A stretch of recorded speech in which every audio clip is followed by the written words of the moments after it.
This might look like your typical front yard, but here in the suburb of Niddrie, not far from Melbourne Airport, there's a lot more going on out the back. Let's check it out.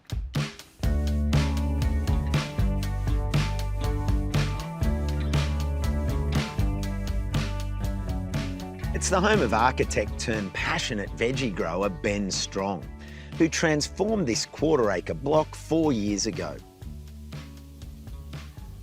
Ben. Hey, Costa.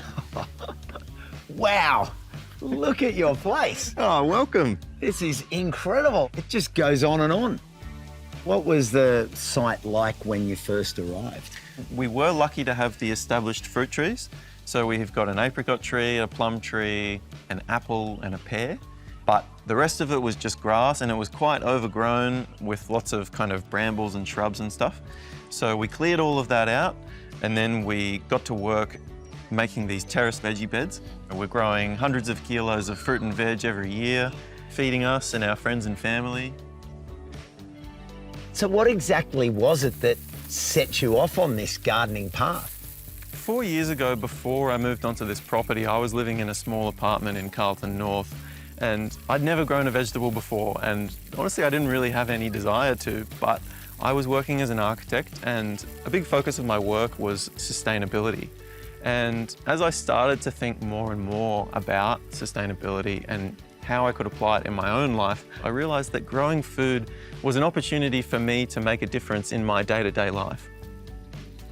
So how did you go about setting out the block? So we started with about 22 vegetable garden beds, and they're about 3 metres by 1.2 metres. And we arranged them north-south, and that's because that means that they go down the hill, but it also means that we get really good sunlight into each bed as well. Yeah, so it comes right over from east to west. That's correct, and so we don't get too much overshadowing from one bed to another. How have you gone about setting out your planting across the beds? Yeah, so over the years I've discovered that certain vegetables like to grow in certain areas because of the different microclimates that we have in the garden.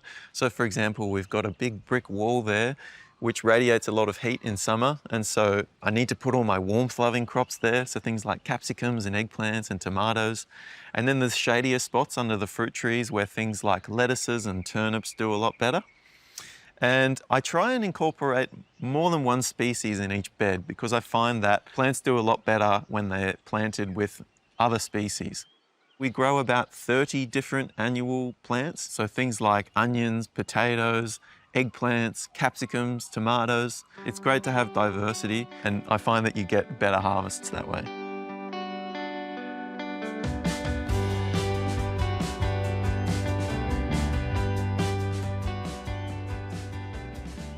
So what have you learnt about gardening on a site like this?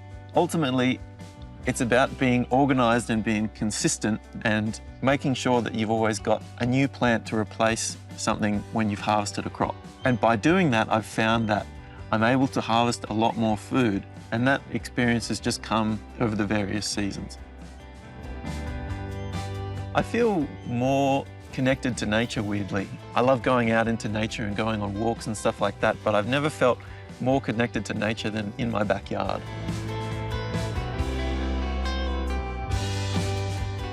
A key ingredient in much of the garden's success is the large compost area. Oh, look at this. It's like my nirvana. This is heaven. It's compost and chickens combined. That's it. Welcome to our integrated chicken composting system. This is where we produce all of our compost needs for the backyard. This is kind of under some fruit trees. It's quite a shady area. It's shaded by the fence. And so it wasn't a great place to grow veggies. But what it means is we can really produce that source of fertility that goes out into the garden. And we produce about 10 cubic metres a year of compost. We bring in all of our food scraps, garden scraps, and it all starts at the top of the hill here. And you can see all the chickens, they peck through all of that good stuff and pick out whatever they want.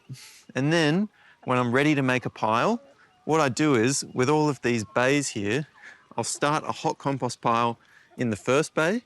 It'll sit for a while, it'll heat up, get nice and hot like this one here, which is sitting at about 55 degrees right now. Yep. And then once it's sat for a couple of weeks, I'll turn it again and we'll go down the hill. And it's a lot easier to turn down the hill than up the hill. And so the compost pile will sit there for a couple of months and mature. And then when I'm ready to use it, I'll turn it one more time. And when I do that, I'll also sift it using this A-frame sifter here. The compost system with his homemade sifter is a great idea. And Ben, along with help from his wife, Maddie, has started sharing his idea on socials. It's looking good. Do it one more time and I might move. Okay, so this is the A-frame sifter. So what I do with this is I take all of the chunky compost and I turn it into nice, finely sifted compost. And all of the chunky material just slides off the top. Awesome. That was really good. Great.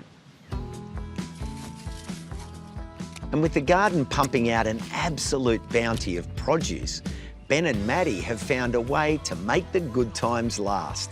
Oh, what's going on in here?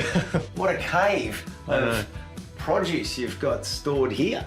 What you see here is past couple of years worth of harvesting and then preserving. And I mean, you've got the potatoes here as well. Yep, exactly. I think that's about 30 kilos worth of potatoes there that we've harvested just this year. For Ben and Maddie, they're reaping many rewards for all their hard work. This is the best part for me. It's such a collaboration between what's happening in the garden and then bringing it into the kitchen and being able to make something and share something that is so nourishing with the people you love. It's, yeah, really rewarding to be part of that full process. Well, I got my eye on that particular crunchy potato. Oh, that one's mine, Costa. No, I'm just Let's dig in. Oh. Yum. Cheers. Cheers.